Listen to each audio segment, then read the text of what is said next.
ঘন্টা পর আমি কড়াইতে দিয়ে দেব ঘি। ঘিটাকে একটু নাড়িয়ে চাড়িয়ে নেব। একটু গরম হয়ে গেলে এতে দিয়ে দেব কাজুগুলো।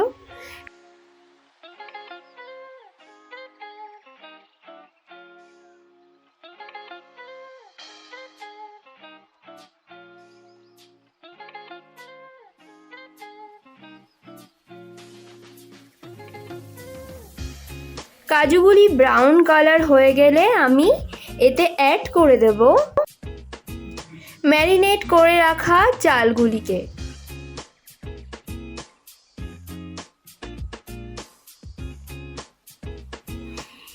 এবার আমি এটিকে ভালো করে ফ্রাই করে নেব।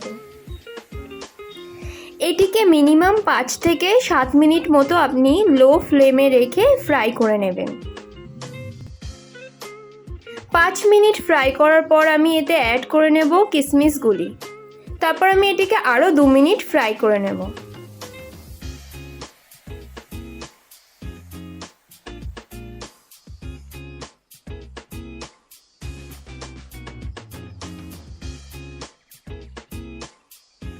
ফ্রাই করে নেওয়ার পর আমি এতে অ্যাড করে দেব 4 কাপ জল।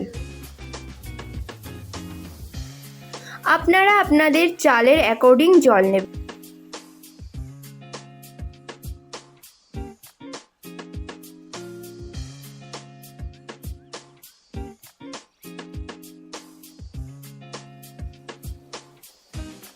তারপর একটু নাড়িয়ে আমি অ্যাড করে দেব লবণ।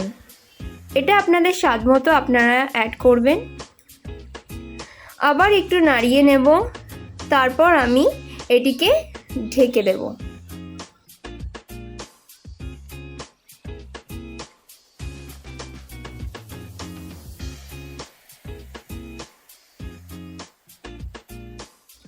দশ মিনিট এটিকে হতে দেব। 10 মিনিট পর আমি ঢাকনাটি খুলে দেখব চালটি নরম হয়েছে কিনা। তারপর আমি এতে অ্যাড করে দেব চিনি।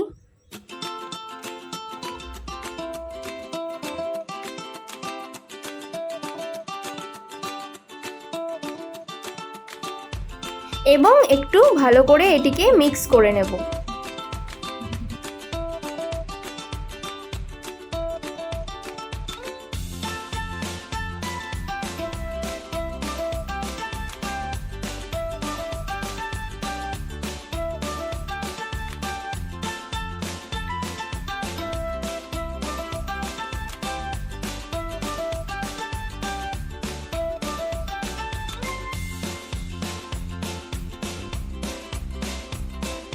এবার এতে 3টি কাঁচা লঙ্কা আমি দিয়ে দেব, যাতে কাঁচা লঙ্কার একটা ফ্লেভার আসে।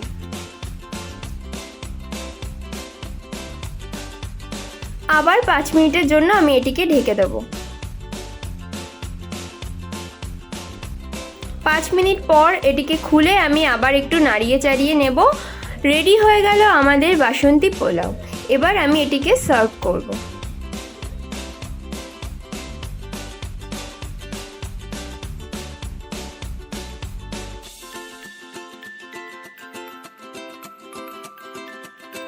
আপনারাও এভাবে বাড়িতে তৈরি করে ফেলুন বাসন্তী পোলাও, স্বাদে অত্যন্ত সুস্বাদু।